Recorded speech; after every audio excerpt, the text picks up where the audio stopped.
Hi, I'm Philip. And I'm Stacy. And we're the Allreds. Today we're going to talk about COVID-19, church services, and how intergenerational ministry can help you out.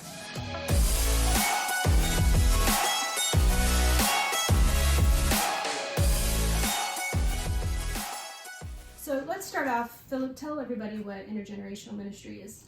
Yeah, intergenerational ministry is not just about families. We love our family and we love our family unit, but intergenerational ministry is about all ages coming together to learn from one another and to be together and as a unit, from the youngest to the oldest among us. And so we actually feel like that is the perfect way to start things back after this COVID-19 crisis. Yeah, to start gathering back together, even though obviously we don't want people to be gathering before it's time and it's safe. And we are not at all saying that you should be opening right now. Absolutely. We know that churches are planning for far in the future, months down the road. And so we just wanted to give some helpful hints of what we think might help you. Right. So first of all, for intergenerational ministry, this does not mean we're just going to let the kids come in with the adults. Yeah. Intergenerational ministry means we are going to minister to all generations, to them, and let them minister to one another. Yeah. So when we do an intergenerational service, when we're on the road and we lead it, we ask people to generally sit in family units or in groups where they are comfortable conversing with each other and learning from one another and having discussions together. Right. Often that will end up being a family unit. So how does that translate to the COVID-19 situation? As you said, when people are first coming back, there's still going to probably be some hesitation of how much do I open up my circle? How many people do I let myself around? So what we're saying is, if you could set up your sanctuary, your gathering place in a way that there's some distance between groups of chairs, families and individuals can come sit together according to how they were quarantining. So for like us, there's 5 of us. There's Philip and I, our child, and my parents. That's who we've been with in a home during this time of isolation. So we would just have groups spread apart for the kids and the adults to sit in. So that would be kind of the first step to offering some feeling of safety, that we're still going to give some distance. We're not going to jump in right away while we're all still trying to figure out, is it safe to go back out there? And like Stacy said, there's a lot of fear right now about all of this and when should we come back together. So to alleviate some of that fear, make sure you're doing good communication beforehand. Email and talk to all of your families, especially about keeping your kids together and not letting them wander off. Because I know about our kid's a pastor's kid, and as soon as he walks in the church doors, he bolts. He runs as fast as he can to go see his friends and all of that. And of course, that's not going to be able to happen. And so you want to be able to have good communication, and so people feel comfortable to come back. That's right. So, so many of you are already using, online formats to communicate. So it would mean whenever that date is, a month, 2 months, whenever down the line, that you decide that it's safe for your groups to meet together, that you communicate that you tell children and families, these are what our church's guidelines are. It would be good for you to put that into place, to say something like, for the first month, we're going to ask that you don't shake hands, that you stay a safe distance from each other. And obviously it won't be perfect, but it will be a good start to making your families and your entire congregation feeling safe. I know a lot of people are concerned and thinking, is this the end of children's ministry as we know it? Are we ever going to be able to have toddler rooms and nurseries and things like that ever again? And to answer you, at first, things are going to look a little different. Yeah, I think as a parent of a young child, I would be hesitant to put my kid directly back into the normal children's department that he had. Especially, schools have been canceled and things, so we're trying to make our mind, wrap our mind around that. And we want to be sensitive to that. So, one of the ways that we can allow our families that have children and that we can allow our children to still be involved is to be intentional. Right. So if I had a really small, infant child, I might think, well, sure, we could all be in a service, but I'm probably going to have to get up and leave. My kid's going to make noise. The thing with intergenerational ministry is there's room for that. Yeah. There's not only room for that, there's want for that. We don't, like we said, we don't want it to just be, oh, the adults are letting the kids in. We're saying we all belong together. So make sure that you communicate to everybody that we're going to have kids making noise. We're going to have kids moving around. Yeah. And that's okay. And we'll talk in a minute more about, how to really reach out to your kids during the intergenerational service. But it's, again, just being intentional, being proactive about saying, this space is for everybody. If you do have to get up and leave, if your kid does make a little noise, you are welcome here and we want you here. And make sure everyone buys into that since we all have to be in the same room, we have to be okay with the fact that babies are going to cry and toddlers are going to laugh. Yeah. And we just need to start to readjust our thinking with that. That's right. One other thing that we really want to talk about is, we do believe that intergenerational services will be able to help you open back up.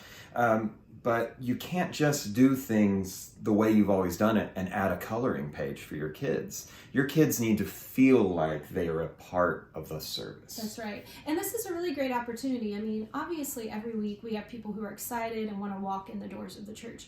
But there are some kids, even some families who, it's sometimes a chore to get up and get there. But people are ready to be around people. And so, let's make sure that when they show that enthusiasm to come and to worship and to learn and to fellowship, that we are giving them the opportunity to learn, not just be passive while the adults do the business of church.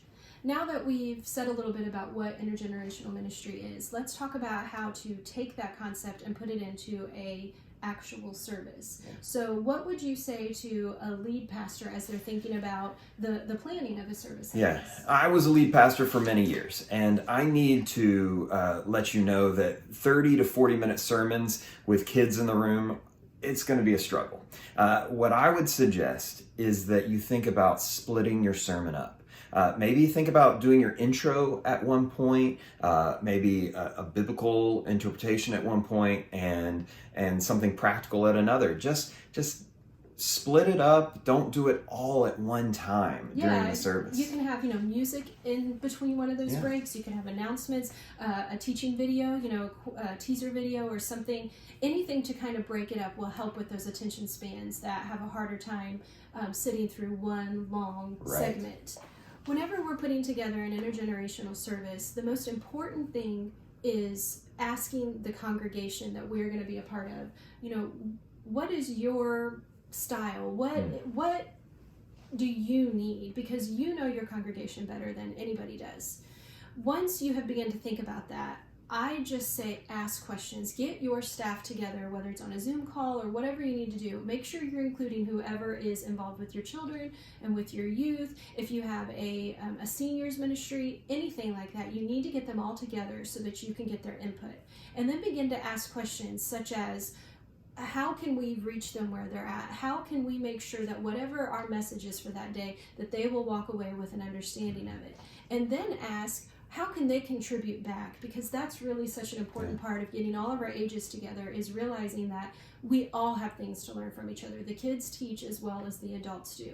So ask questions, use your children's ministry, use your youth ministry to help you.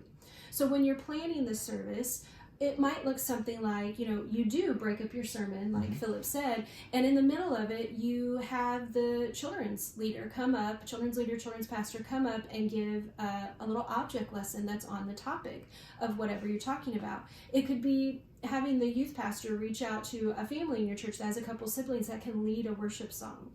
And then, maybe one of the ways you break it up to give a response, a time for the families to respond and the individuals to respond, is instead of coming down to an altar where again we would be huddled close together, is printing out question sheets or just having questions up on the screen and allowing them to discuss some things together. So they're thinking about whatever the topic was that day. They're reading the scriptures together, maybe if you have it up there on the screen and they can pull out their Bibles, but then they're also discussing it and really able to apply it to their lives. Yeah, we just want to give kids and adults, for that matter, a chance to move during things. Like even during our worship songs, you don't have to change up your worship songs. In fact, they've been listening to you sing worship songs online this whole time. So, maybe just have somebody make some moves for Yeah. the songs. Or just really encourage them to clap, or encourage the kids to move out to the aisle and get some wiggles out while they worship.